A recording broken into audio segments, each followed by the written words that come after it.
So Dr. King's argument was that this is what's going to bring us down, not simply racism, but racism and militarism and excessive materialism.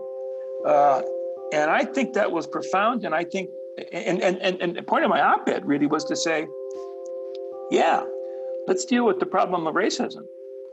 But how about militarism? How about excessive materialism? Because I think Dr. King was right, that those are equal as challenges to our democracy, as defects in our democracy.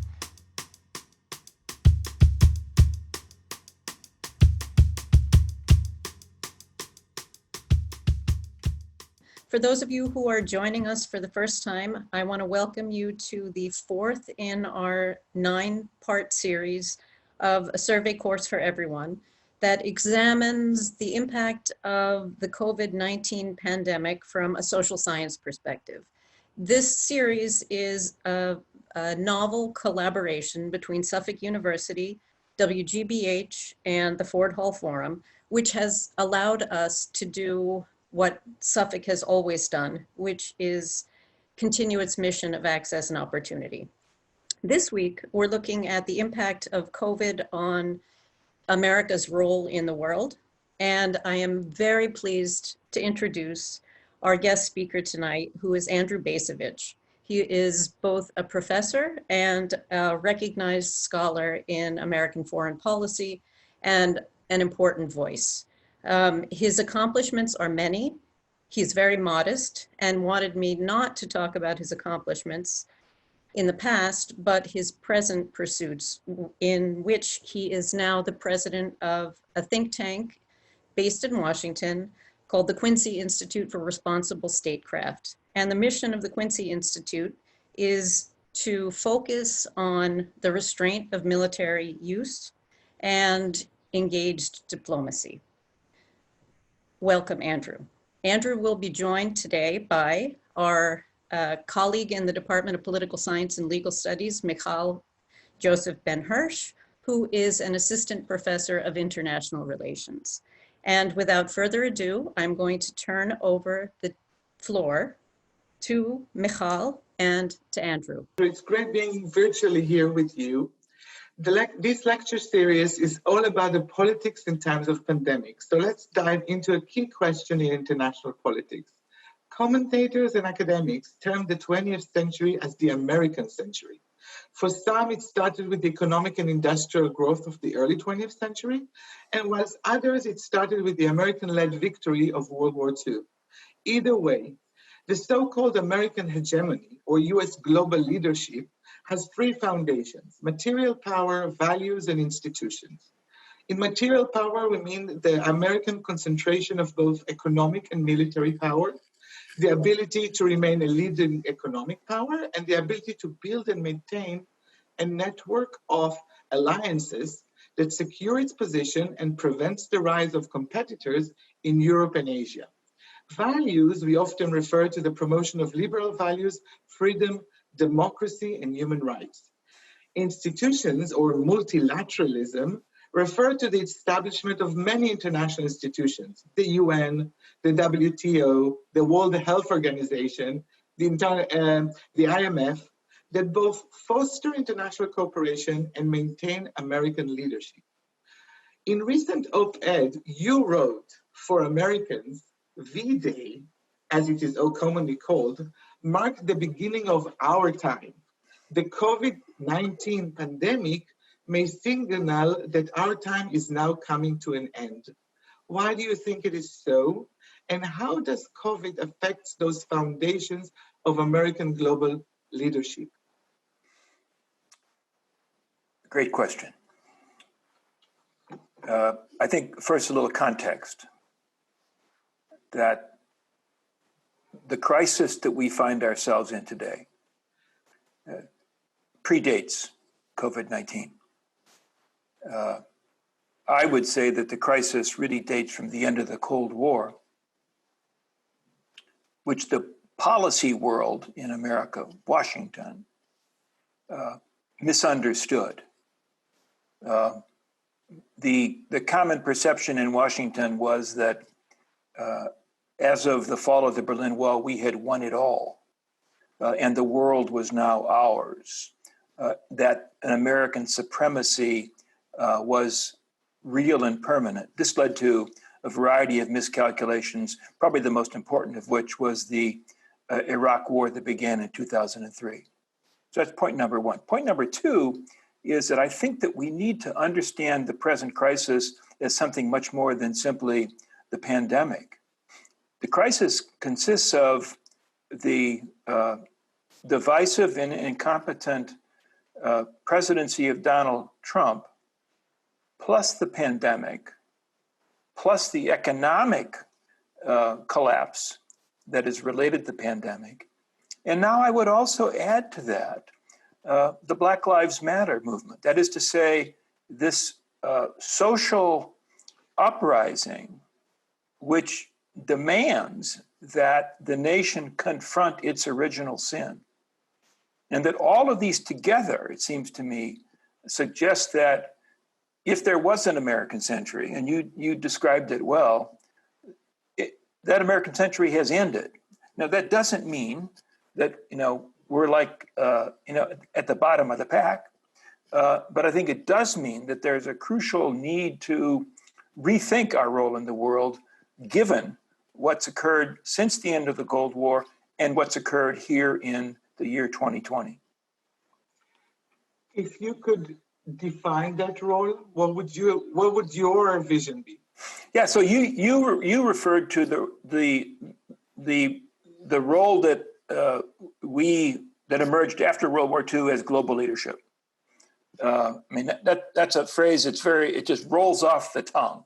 American global leadership. Implicit in that phrase is a whole set of expectations and claims. But if you want to have one phrase that says who we thought we were, beginning in World War II and continuing for the next 67 years, that's the correct phrase. Well, American global leadership, I think, as we understood it, is a thing of the past. Particularly after the Cold War, American global leadership was premised on an expectation that we lived in a unipolar world. In other words, a world in which there was only one superpower. There was only one nation that exerted vast authority. And I think that what was happening before 2020, but is being reinforced by the events of 2020, is that there ain't no unipolar order. We live in a multipolar world. There is more than one superpower. There's at least two, and the other one is China.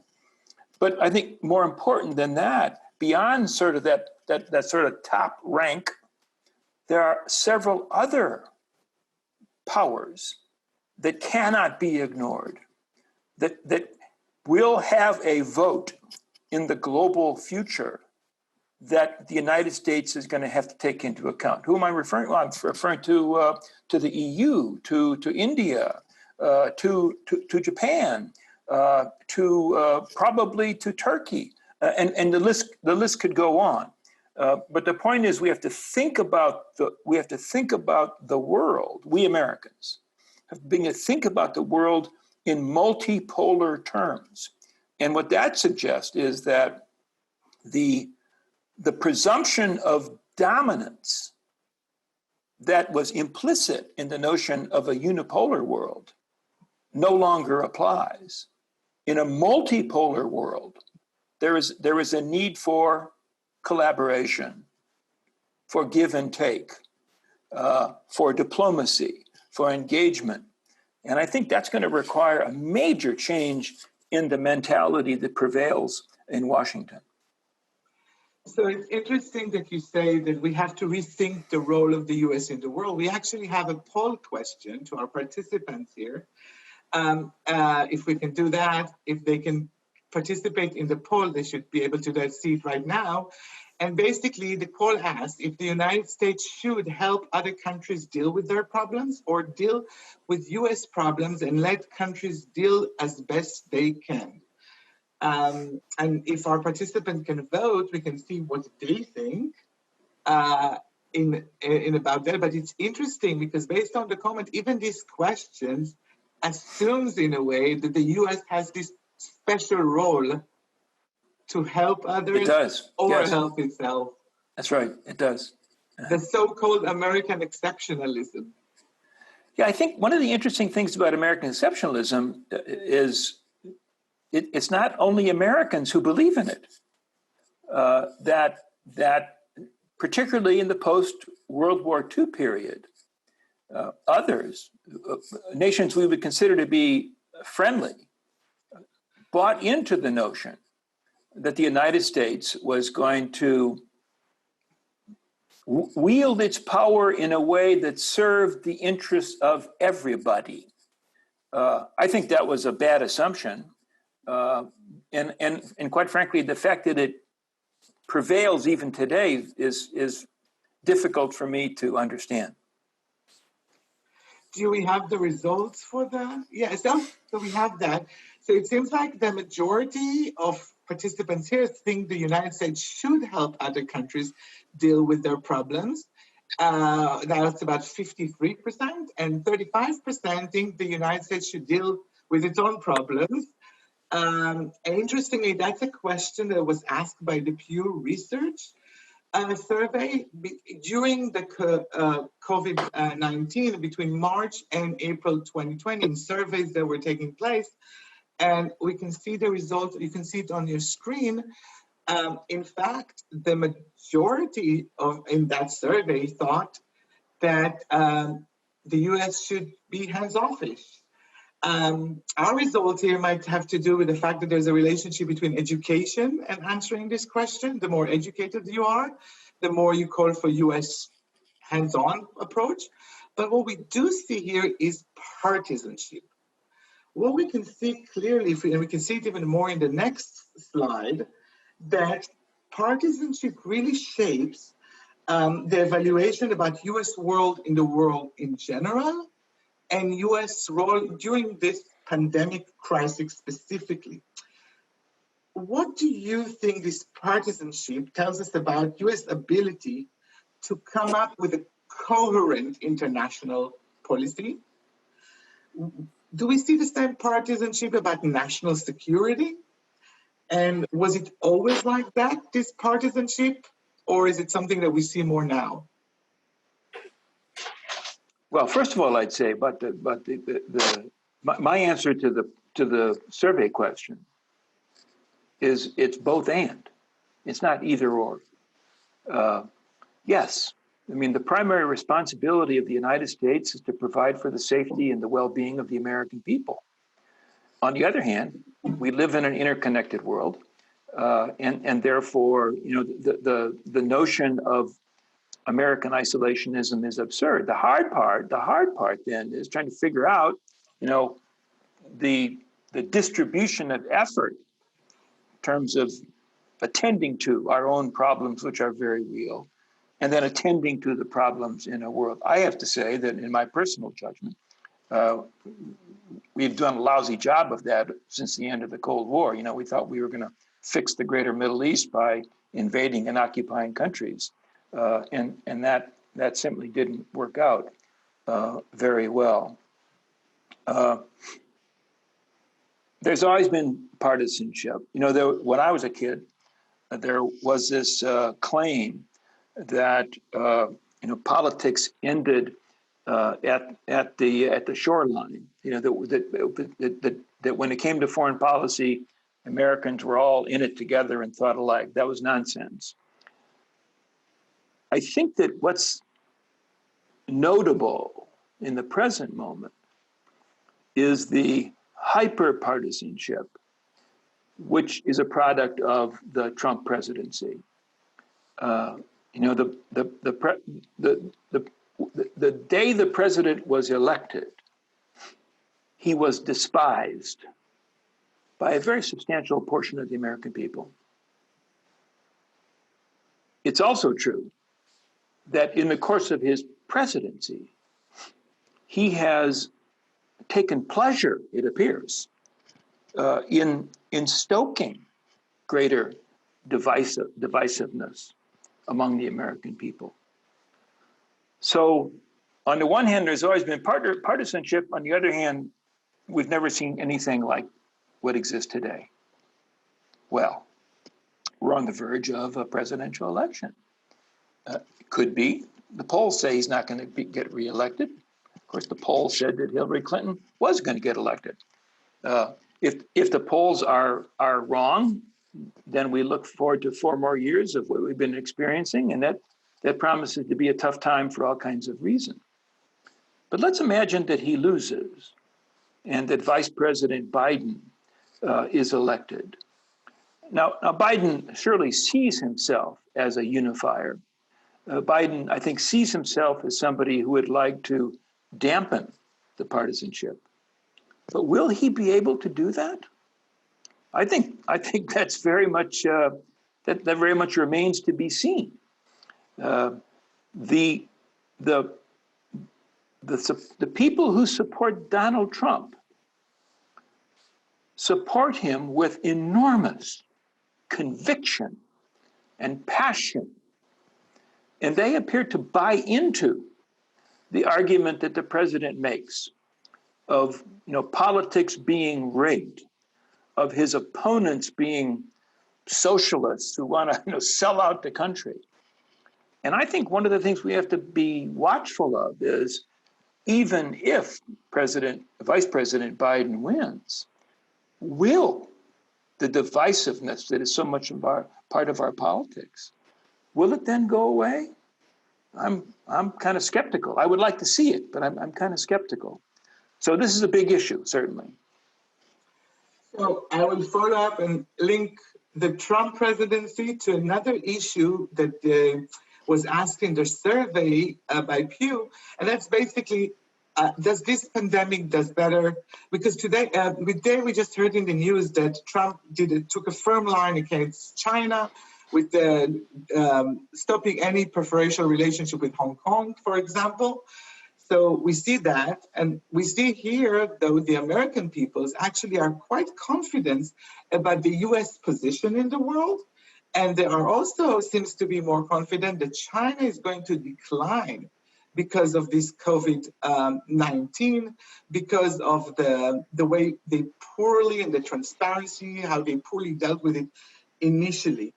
How do you view the U.S.-China relations specifically in this context? Does COVID even matter, or we'll see more of the same? It doesn't not matter. But I think it matters much less than other factors. We are rivals. The United States and China are rivals. I think that nothing that I can imagine will end that rivalry. This is something that is likely to be with us probably for decades. Now, rivalry, competition, doesn't necessarily mean the absence of a working relationship. It doesn't mean that we are inevitably headed to some kind of a great military conflict.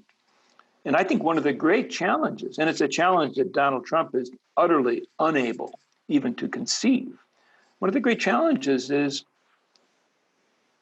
as a result of continuous dialogue between Chinese leaders and American leaders, to try to identify those areas where common interests exist, and to see if it is then possible to build on those common interests in a way that can preserve or create a working relationship.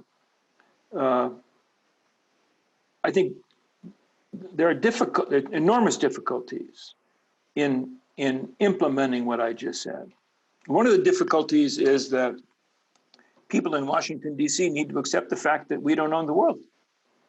Need to accept the fact that China is a great power and must be treated with the respect due to a great power. The other problem, I think, and I am not, emphatically not, a China expert, is we need to have clarity on China's ambitions and purposes. You know, when the Cold War happened, beginning back in the late 1940s, we perceived that the Soviet Union wanted to run the world. We perceived that the Soviet Union was a revolutionary power intent on exporting Marxism, Leninism around the world. Now, whether or not that perception was accurate or not, this was the way it looked from us. And therefore, the notion of cutting a deal, compromising, was very, very difficult. I don't think we have clarity with regard to China's purposes. They want to be rich, that's for sure. They want to be respected, that's for sure. They are acutely sensitive to anything that impinges upon Chinese sovereignty. Hence the brutal response that they make toward any entity that in any way suggests that they want to break off from China. But beyond that, I don't think we know what the Chinese leadership intends with regard to China's role in the world over the long term. So there's a lot to study, there's a lot to learn if we're going to avoid a Cold War and, God forbid, a hot war. So you mentioned, we focused a little bit about China, and that's kind of almost like a bipolar world, but you mentioned earlier that we're in a multilateral or multipolar world. Mm-hmm. So maybe a question that relates to that a bit more is this question of this the new rise of nationalism. Yep. So we, even before the COVID, we see worldwide rise of nationalist sentiment and politics, like Orban in Hungary, Brazil, Brexit. Yep. Some tie Donald Trump to the same phenomenon. Mm-hmm. Now, COVID and the pandemic appears to even further challenge those democratic systems and provide national leaders with the opportunity to even seize more power and capture more domains of the democratic system. In my mind, I think about that, and then I combine it with the potential for a global recession. So just recently, the World Trade Organization stated world trade is expected to fall between 13 to 32% in 2020 due to COVID. Now, if we go do a flashback, the Great Recession between 1929 and 1932, we also had 30% decline in trade between industrial society. So I don't think that history repeats itself, but as it said, it rhymes. So I'm wondering, can we draw parallels from this toxic combination of economic recession and rise of nationalism that led to World War II, or are we in a different world now? Well, my vote is that we're in a different world. So yes, there is this upsurge of nationalist sentiment. And you ticked off many of the countries. You could have added our country. But nationalism can rise and nationalism can diminish.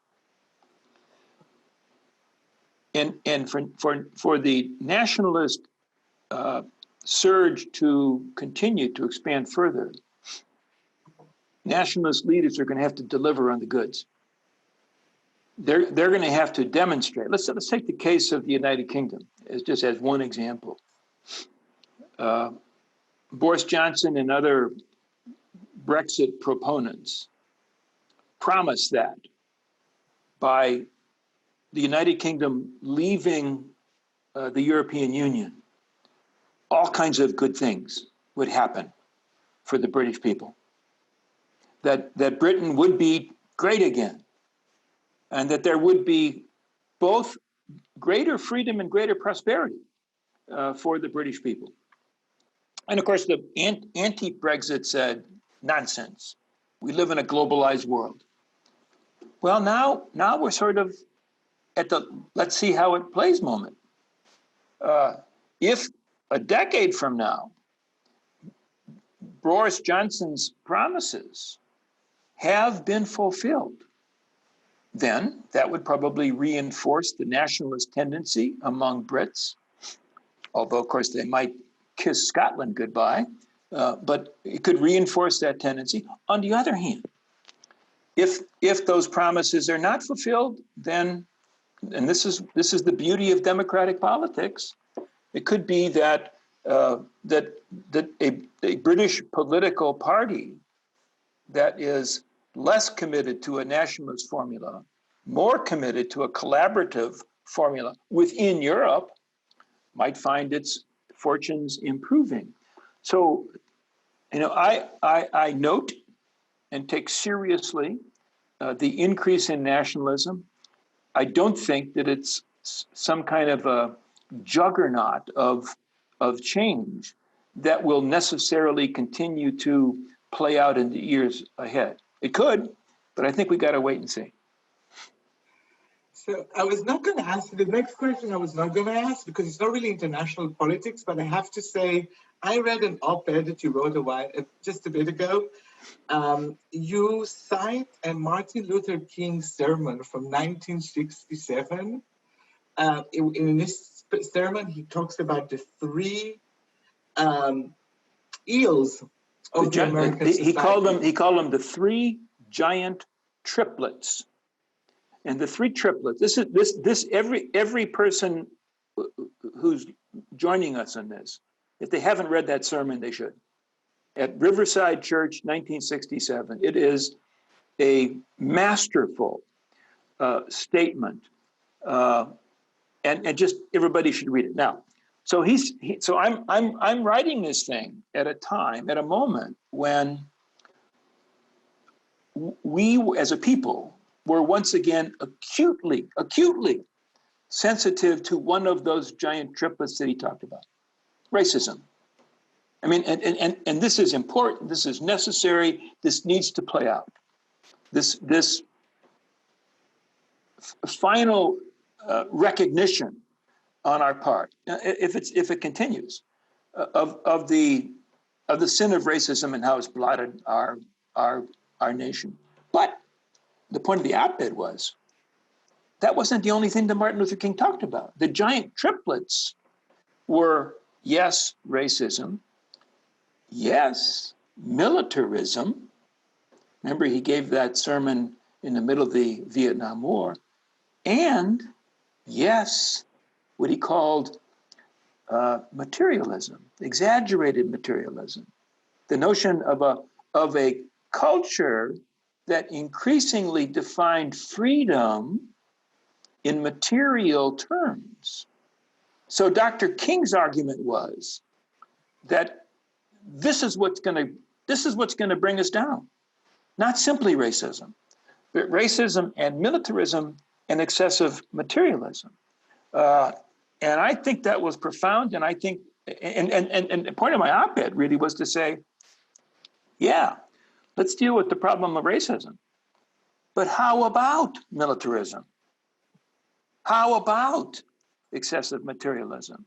Because I think Dr. King was right, that those are equal as challenges to our democracy, as defects in our democracy. And in an election year like we're in, they ought to be getting some amount of attention, and they're not. So I have to say, I did go after reading your op-ed to read the sermon, and it's really beautiful, as you say, and yes. I second your recommendation to read that. We could make it mandatory reading for all incoming freshmen at Suffolk University. Maybe. So it seems like you're talking a lot about this kind of domestic sources of problems for Americans at this moment, and some international challenges. Yeah. Would you prioritize any of those if you had the power? Well, the old cliche about you need to be able to, walk and chew gum at the same time. I mean, we have to be able to address more than one thing. I think for me, but this is because of my background. It's because of the things I write about. And I mean, the effort to address racism is in progress. But if you said, okay, then what's next? I think militarism. We're spending $1 trillion a year on national security. It's not $1 trillion to the Pentagon. The Pentagon gets about $800 billion. But, the CIA gets a bunch of money. The VA gets a bunch of money. Energy Department gets a bunch of money for nuclear waste. $1 trillion a year. And you got to say, what are we getting for our money? We've been engaged in multiple wars since 9/11. What are we getting for our money? Those wars have not been successful. We were promised victory by President George W. Bush, who initiated the war in Afghanistan and the Iraq War. We have not achieved victory. Ignore the damage that we have done to others for a second, but just tote up the damage that we have sustained. Americans killed, Americans wounded. Something on the order of $6 trillion expended on our post 9/11 wars. I mean, who knows? But $6 million is a pretty good estimate. What have we gotten for our sacrifices and our money? I think that is a crucially important question that should be asked in an election year. And if it were asked, I think that would prompt then a discussion about our role in the world. Would lead to reflection on, hey, wait a second, it's not a unipolar order. And what does that mean? And I regret that. I regret that foreign policy, other than beating up on China, I regret that foreign policy is not getting very much attention in the course of this campaign. We have so many questions still. I'm sure some of them are going to come up from the students. So I turn now to Arjun Singh, the WGBH moderator, to continue our conversation. Hey everybody, thank you Professor Ben Joseph Hirsch. My name is Arjun Singh. I'm over at WGBH. For this next portion, we're going to be taking questions first from 4 students over at Suffolk, and then we'll open it up to the audience right now. So I see that a lot of you are already submitting questions. Keep those coming. We'll try and address as many as we can get to as possible. But first, why don't I start off by asking you, Dr. Bacevich, you spoke earlier about that consensus among the foreign policy establishment, Washington's belief in this sort of dominance and supremacy of the United States. As you said, we are living in a multipolar world. What do you think that the dangers of this continued mindset will go, especially if the United States comes out relatively behind in the coronavirus, perhaps in terms of our economic output and really our place in global standing? What are some of the dangers that we could be walking into as a nation if we continue to think that the U.S. stands slightly apart from the rest of the world? I think one of them is that we will further deplete our influence and standing. When the Cold War ended, we were respected. I think we weren't necessarily loved, but we commanded respect. I think since 9/11, we have frittered away a lot of that respect, in large part because of the recklessness of our use of military power. Were we, post-pandemic, to continue to sort of loudly, beat our chests and assert that we are the sole superpower, I think we would see our influence and standing diminish that much more. One of the things the world expects from us is that we will be a serious great power. That we will be a power that has the capacity to acknowledge the way the world is organized and the way it's working. And I think this is where, where in a way we connect to the pandemic. The astonishing incompetence of the nation's response. And I say the nation because it's not just the federal government. It is the federal government, but there's been incompetence up and down the line. In comparison to the competence of other countries that have dealt with this, that at this point seemingly have solved the problem. I don't think there's any cases of COVID-19 in New Zealand. Now, New Zealand's a relatively small country. It's an island country. It's a different setting. But nonetheless, the fact that we have performed so poorly in dealing with the pandemic, I think is yet another moment when we are forfeiting our ability to claim some kind of a leadership role. Now we'll turn it over to our first of our speakers today. Olivia Grout is an incoming freshman who plans on studying psychology. Olivia, welcome. Thank you, Arjun. My question for Dr. Bacevich is, in your piece, Saving America First, you write about the meaning of the phrase America First and what it meant during the World Wars, as well as its current use and meaning now during the Trump campaign and administration. How does the phrase America First, both the historical and current meanings, apply to the U.S. actions during the pandemic? That's a good question, and we only got like a half an hour left, so I'm going to use the entire half an hour trying to answer it, I think. So,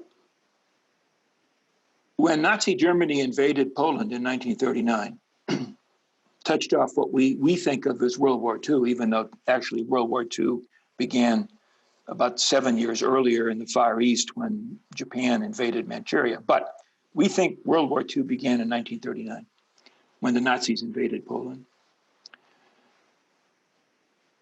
At that moment, well, what should we do? Became the most urgent question in American politics. And it was a question that divided the country because there was strong sentiment. We're not talking this. President Roosevelt himself, I think, was to some degree on the fence in 1939. But there was strong sentiment that said that correctly recognized that the Nazis represented an evil such as the world had never seen, and therefore it was incumbent upon the United States to respond to that evil. Even though in 1939 and 1949, the United States was not threatened by Nazi Germany. So there was a pro-interventionist camp. There was another camp. It was the anti-interventionist camp. And the anti-interventionist camp was not pro-Nazi. The anti-interventionist camp was acutely aware of what had happened the last time the United States intervened in a European war. The last time was the first time, 1917. President Wilson persuades the Congress to declare war on Germany. We send 1 million American soldiers to fight on the Western Front. Now, in your time, as a young person, you say, yeah, U.S. has got forces all over the place. That's just what we do. In 1917, this was an astonishing departure from all past tradition to send American soldiers to fight in Europe. So the war unfolded, ends in November 1918, ends in what seems to be a victory. The Germans sue for a peace. President Wilson says, I have the answer, 14 points, end all wars, spread democracy. Turns out that his efforts were entirely frustrated. And from the point of view of the anti-interventionists of 1939 and 1940, we got nothing in return for intervening in the First World War. We lost 116,000 American lives in that war. Some from the pandemic, by the way. 116,000 at a time when I think the total population of the country was probably somewhere in the order of about 120 million. Huge losses for nothing, it seemed. So the anti-interventionists in 1939, 1940, and 1941 are saying, why should we intervene in this war? We did it before and it didn't work out. And they embraced the phrase America First as kind of their tagline, their slogan. The argument was not that Nazi Germany was friendly. The argument was that we can defend ourselves against Nazi Germany here in the Western Hemisphere. Now, this was a bitter dispute. right? And it's a dispute that the America Firsters or the anti-interventionists lost when Japan bombed Pearl Harbor on December 7th, and I think it was either one day or 2 days later, Hitler, one of his great, unbelievable mistakes, Hitler declared war on the United States. So that ended the debate about whether we were going to be in the war against Germany, and of course, then the war played itself as it was. So this controversy, which centered on the word America First, continued to have great sort of resonance in American politics. It seemed to be a toxic term, because they had been wrong. So you fast forward to the presidential election of 2016, and Donald Trump, trying to find some way of identify himself in a foreign policy dimension, says, I stand for America first. Now, between you and me, I think he was probably totally ignorant of the historical antecedents of that phrase. I think he knew next to nothing about the debate within the United States as to whether or not to intervene in the European war. But it was, Trump is the genius for pushing buttons. And this was a way to push buttons, to revive that phrase. So he wins. He becomes president.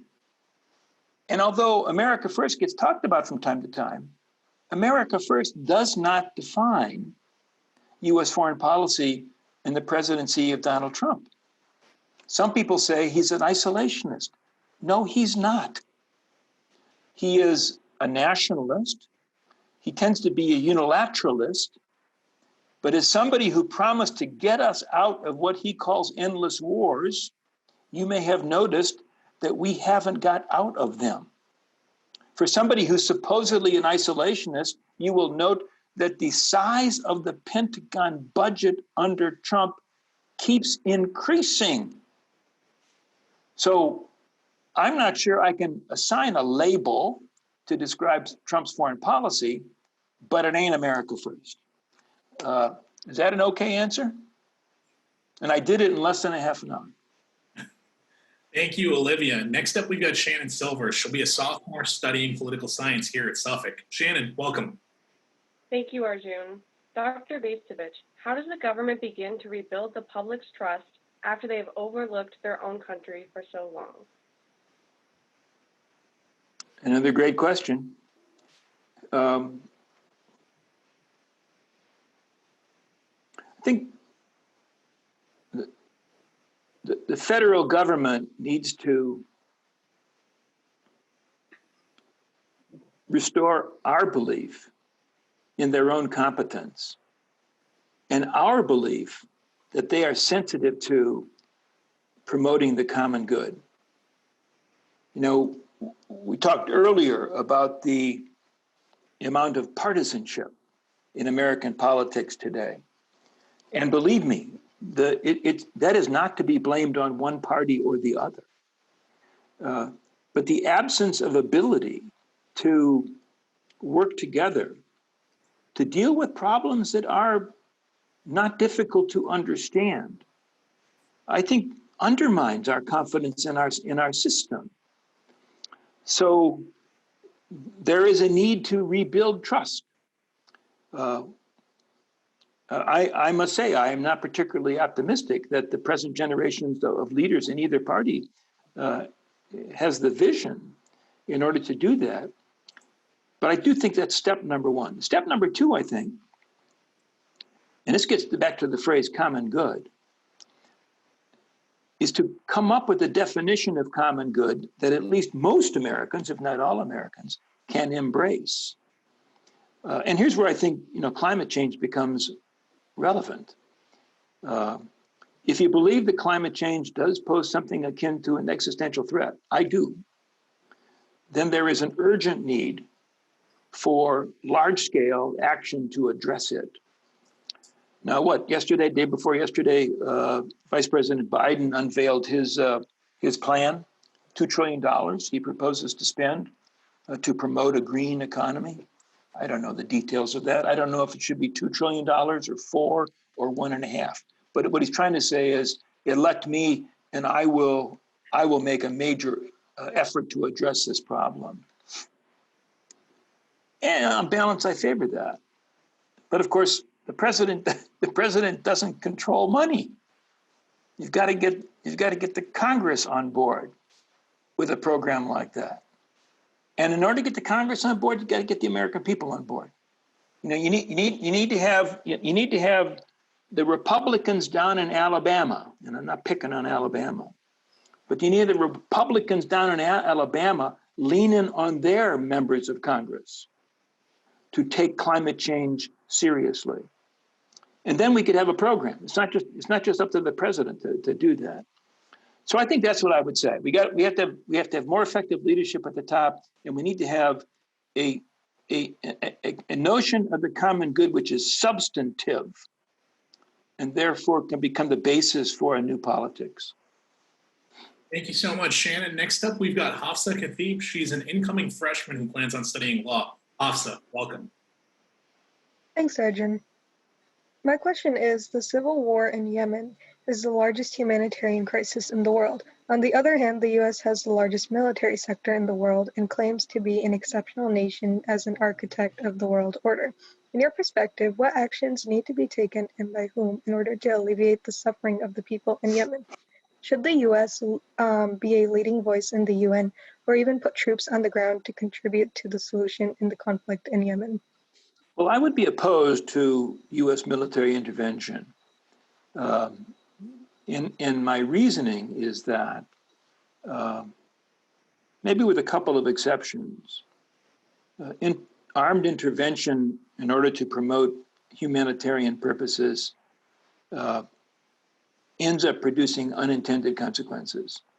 I mean, let us remember, and I hate to keep sort of hammering away about the Iraq War, but Operation Iraqi Freedom, as President George W. Bush styled it, was intended to remove a dictator and then to put in place a new order that would be stable, legitimate, liberal, democratic.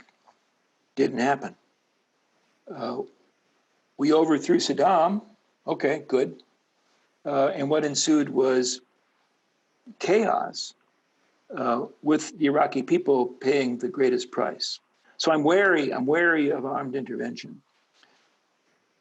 I think on Yemen, and again, I don't want to claim to be an expert on Yemen,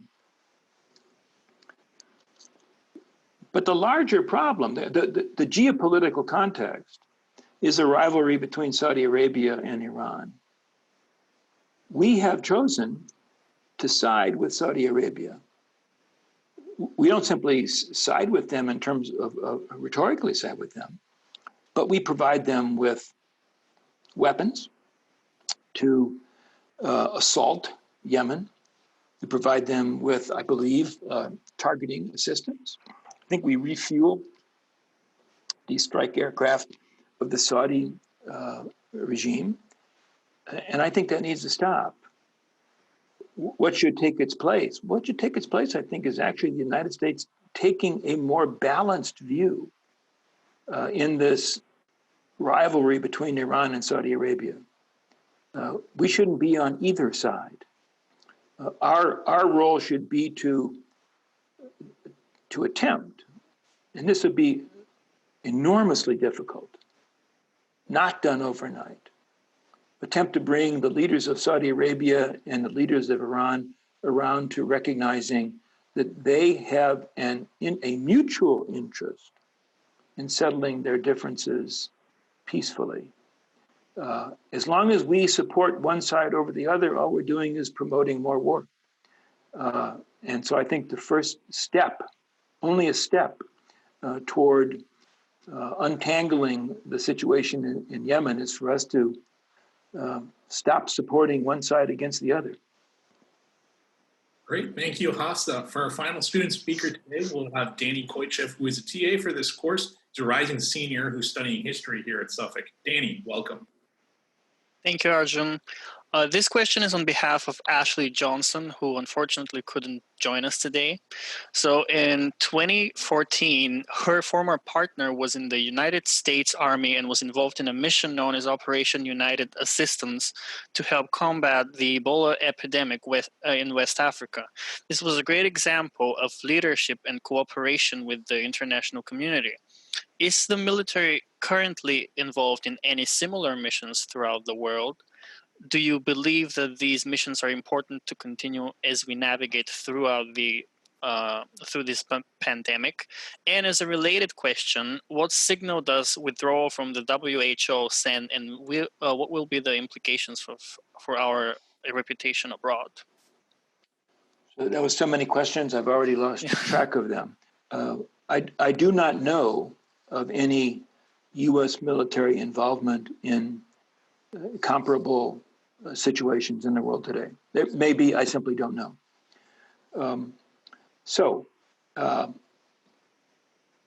Should the Pentagon, should the armed forces of the United States have a mission to respond to public health emergencies in other countries?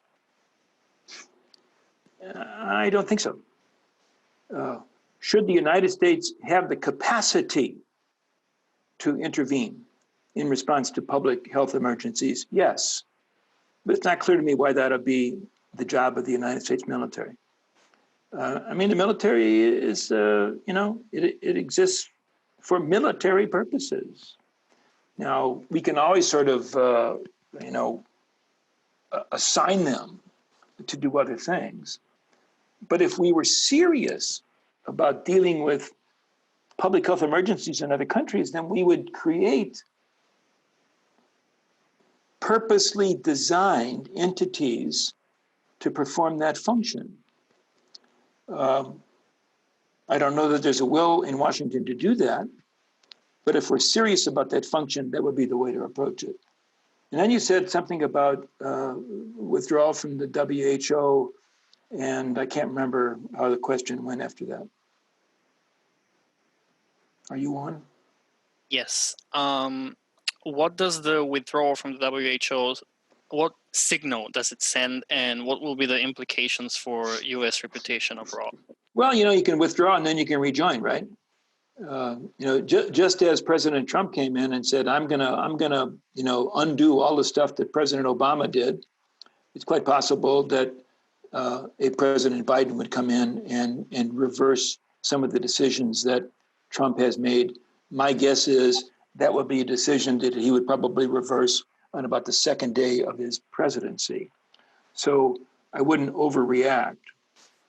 If Trump wins and affirms that decision, then that is yet another signal of the United States becoming an unreliable partner. And an accumulation of those signals ends up having a very damaging effect on our credibility, our trustworthiness. Great. Well, thank you so much to all of our student speakers today. For this portion, we're going to take your questions right now. We do have a limited amount of time, so we'll try and get to as many of them as you can. Our professors are working to answer as many of them as you can, so if you don't hear it asked today, hopefully that you'll be able to get it answered. Professor Ben Hirsch, can I start with you, actually? And this question really is more about the way that international norms are going to be changing post-pandemic. Do you think, and have you seen, ways that traditional identity politics between nations have evolved in an era of the coronavirus where the world is ostensibly going through the exact same thing? Are we seeing former rivalries erode? Are we seeing new ones created? How has this sort of changed the landscape? Well, first of all, Michal Ben Joseph Hirsch, but that's okay. So the way we should think about international norms is as a way that it shapes our environments of states. So I would be very hesitant to argue that even though COVID is a significant crisis, it's an abrupt crisis, I cannot see its long-term influences so much as of yet in the terms of changing international norms. When we talk about international norms, we talk about norms that are evolving and changing across decades.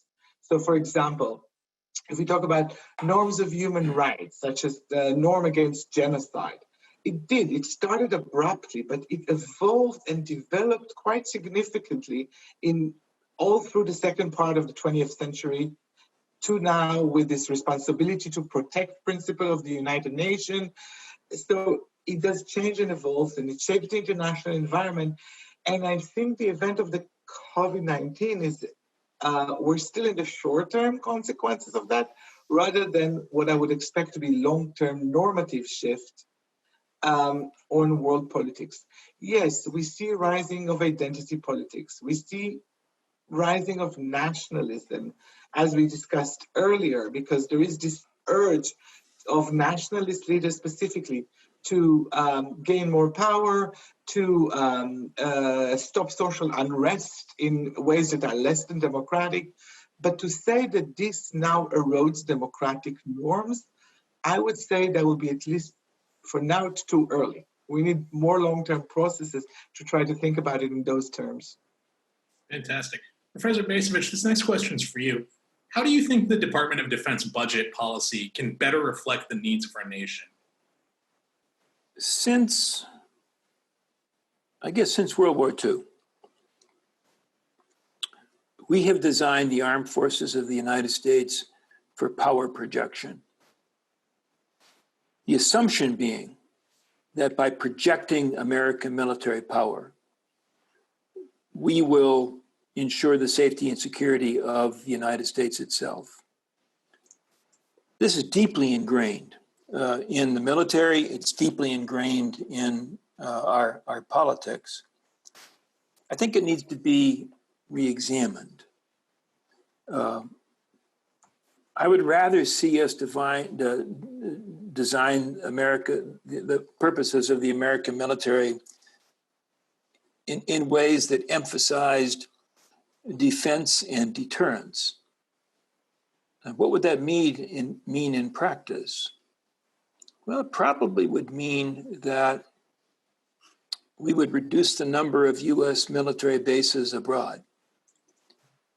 Probably would mean that in relation to that, we would expect friendly nations to take a greater responsibility for defending themselves rather than expecting us to do it for them.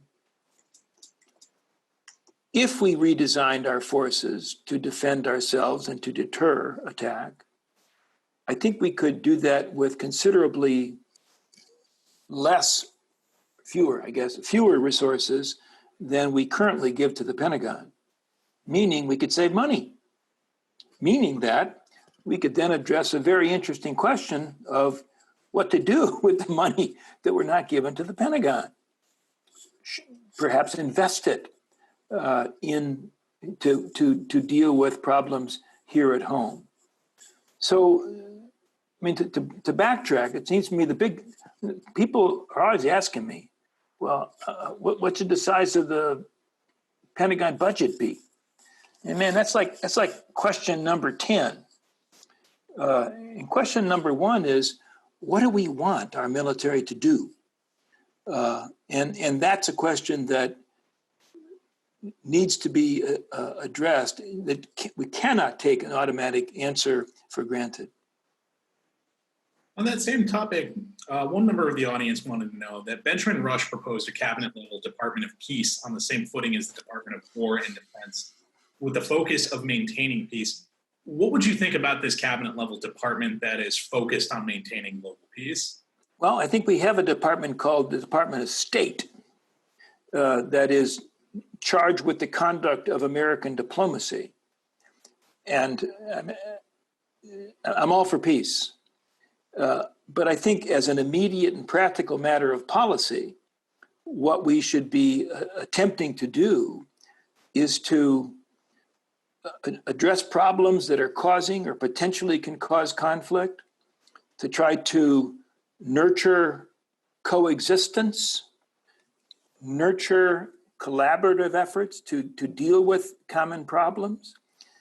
And if 100 years from now we say, whoa, we're at peace, that would be a great thing.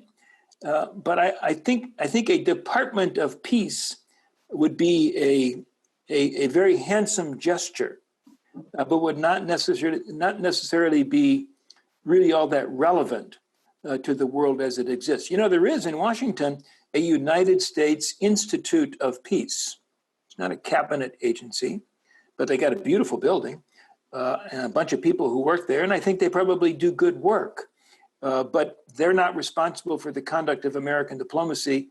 That's what the State Department does. Alas, the State Department has been underfunded. And I think right now, if you go by what we read in the papers, it's largely demoralized. So instead of building a new cabinet department, perhaps we need to rebuild the State Department. Renee, I'm going to open this up to both of you, but Professor Ben-Joseph Hirsch, let's start with you. Let's say that President Trump loses the election, Vice President Biden steps in. What do you think the international community will be seeking from the United States in terms of rebuilding the United States' trust with foreign nations? What kind of assurances can the United States give to them that they will work with the international community if that is what Vice President Biden would want to do? Okay, so if I may, I'm going to reverse a bit and go to the other question. I just want to add here, as political scientists, we have a lot of data to show, by the way, that supports Professor Besovich's point that adding bureaucracies do not necessarily change policy output. So I want to be very cautious when we add bureaucracies with a special mission or goal as peace, war, or whatever it may be, because the data shows that we don't necessarily get more efficient or different policy outputs with adding those apparatus. Now, to your question about Biden and what reassurances, I don't have it on me, the public opinion polls, but it seems like in many areas of the world, people will have the perception that going back to, that Biden as president is kind of going back to normal ties.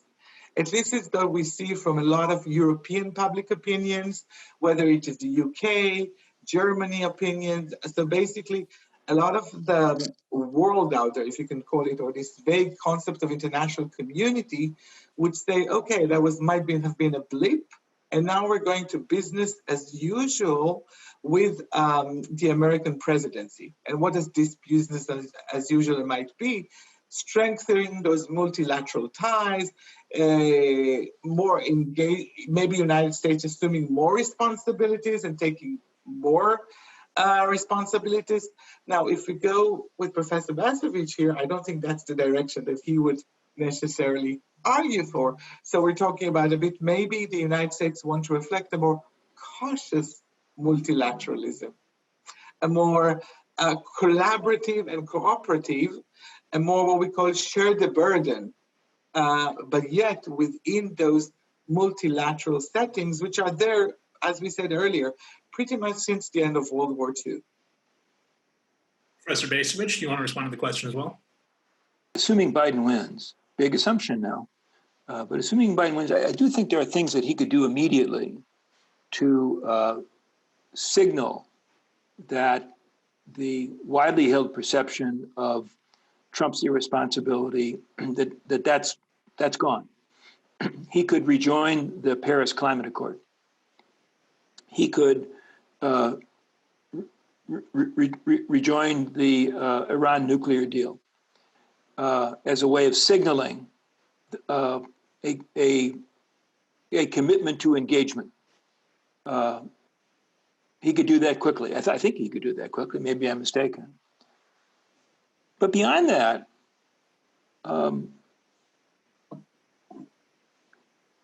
I think that his proposed, green plan, whatever we call it, and to the extent that he can get the Congress to support it, that also would signal a shift in U.S. policy that I suspect would be welcome in many quarters. Because if we're spending $2 trillion on trying to create a green economy, we're not going to be spending $1 trillion a year on the military. There has to be a trade-off. So again, I don't know that, all these guys say certain things when they're running for office that may not actually relate to what they do. But I think that would be a very powerful signal that the United States was going to return to a role of responsible leadership. You know, on that note of a green economy, one questioner wants to know, how will U.S. efforts to reduce carbon emissions develop their own green domestic economy to combat global warming? How will that impact the relationships with Saudi Arabia and the OPEC nations, do you think? Is that to me? That's to you. So I've long believed and have written that the thrust, the strategic shift that occurred when Jimmy Carter enunciated the Carter Doctrine back in 1979, 1980, that was misguided from day one and that has caused nothing but grief. That shift was based on the premise that the United States that our prosperity, our system of government, our freedom, was dependent upon access to Persian Gulf oil. That's simply not the case. And that fact alone should cause a fundamental reevaluation of U.S. policy in the Persian Gulf, which ought to be demilitarized. And as I said before, ought to be premised on the belief that we have no interest in committing to one side or the other with regard to regional rivalries, the most important of which is the Saudi Arabia and Iran. So the Persian Gulf has consumed way more attention, way more resources on our part than ought to be the case. And I think that really needs to change. Whether or not Biden is the guy to do that, I think that remains to be seen. Professor Ben Joseph Hirsch, would you have anything to add to that? I think we just need to remember that if at all there's going to be a change, now is the time, because the United States is less dependent on Gulf oil than it has been for many, many years now. So the leverage is lighter at this point of time. Right. So that wraps up the question and answer portion. But before I transition over to Christina, I just want to ask both of you. I know we've covered a lot of ground in this discussion today, but is there any final note that you'd like to leave the students with before we end our discussion today? And Professor Ben Joseph Hirsch, I'll start with you. So I can just say that for me, preparing to this discussion and talking now with Professor Besovich, the main thing really is this dual delicate balance between the US domestic turmoil that is going on now and how much that affects the international environment and vice versa. So this kind of little wall thing between the turmoil domestically and turmoil internationally, that we need to put so many connections together at those, what we call in IR, international relations, the two levels of analysis. Great. Professor Besovich, how about you? Closing thought? Yeah, I think what I would say, and of course this really only maybe pertains mostly to to American students, not international students, but don't despair. Our country has reserves of legitimacy that we should have confidence in. Our system, based on a constitution, is ultimately very stable. These are incredibly difficult times. The challenges we face are unprecedented, but there have been difficult times before with their own unprecedented challenges, and we muddled through and came out the other side. I am very confident that we will be able to do that in the present circumstance. Well, thank you, Professor Ben Joseph Hirsch, Professor Besovich, for joining us today and allowing us to ask you some questions. Thank you for everybody watching. I'll hand it over to Christina right now. Professor Besovich, it was good to see you again. Good to see you. Well, this was a fascinating conversation. Thank you everyone for joining us, and thank you especially to Professors Besovich and Ben Joseph Hirsch. I'm going to take professor's privilege and also remind everyone, in following in Professor Bacevich's advice to not despair, but also to get involved. To get involved, to stay involved, and to stay informed. That is our jobs as informed citizens. And I would also ask that you tune in again next week when we will be looking at some of the unequal impacts that are going on in the midst of this COVID-19 crisis. And it is the impact among the most fragile communities among us: migrants, refugees, and unstable states. So we will be here again next week at 4 o'clock, and I would very much like to see you all. Thank you for your participation. Thank you. Thank you.